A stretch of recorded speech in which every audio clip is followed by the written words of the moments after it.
Hello, Kari. It's Jason Gorber from thatshelf.com here in Toronto. Hope all is well with you. Thank you. Nice to meet you.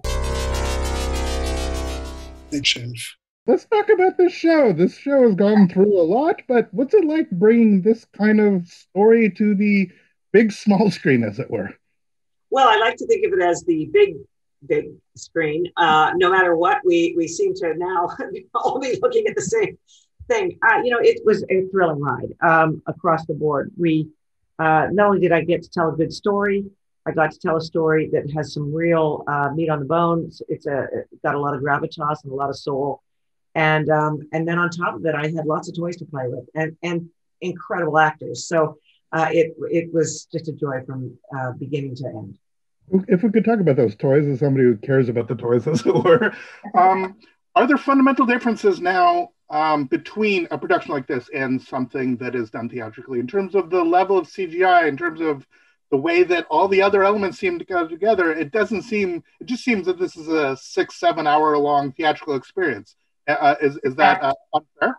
I'm thrilled that you got that from it because that was the intention. We went into it saying, let's make a movie. Let's make a 6 hour movie.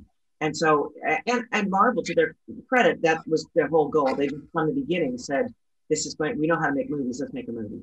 So there isn't a television button versus a feature button. It's all the same expertise and all the same. And now even with cameras being what they are, it's all sourced the same way. So, digitally and so on. So really, it's just the size of screen at this point. In terms of what we do, the bar is very high. And I think people have an expectation of even in your home for it to be, as you said, a theatrical experience. In terms of the way that it actually gets done, though, you have the advantage of character development over a longer period of time. In some ways, you get more things doing in the circumstance. In terms of direction, in terms of knowing where that pace is, knowing where those character beats are come, are you finding it in some ways perhaps even more liberating than the constraints of a 90 or 2 hour feature? I think everybody found it more liberating. I think we all, the big surprise for everybody was how much they enjoyed that being able to dive into the characters and not have the constraint of, when I call them a snack. So you've got a snack, which is a 2 hour movie. You've got a meal if it's a 6 hour movie. So it means that you can, spend some time savoring not only the characters, but the story as well. You can pace it so that it's drifting out just a little bit, I guess, stylistically a little, I want to say slower, but I don't really mean slower. It's just we can have more twists. Deliberate.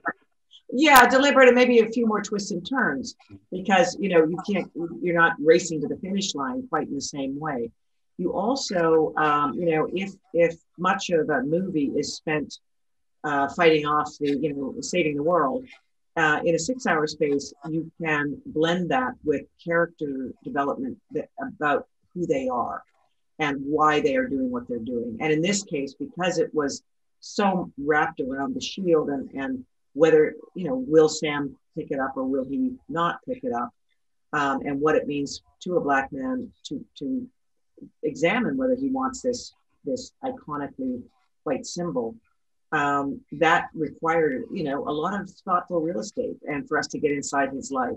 Bucky the same. We needed to get inside him as he is trying to figure out where he sits in the world because he has a very troubled past and he's got to reconcile how that's going to look for his future if he has one. So these are very difficult issues to get inside, and you don't want to rush them.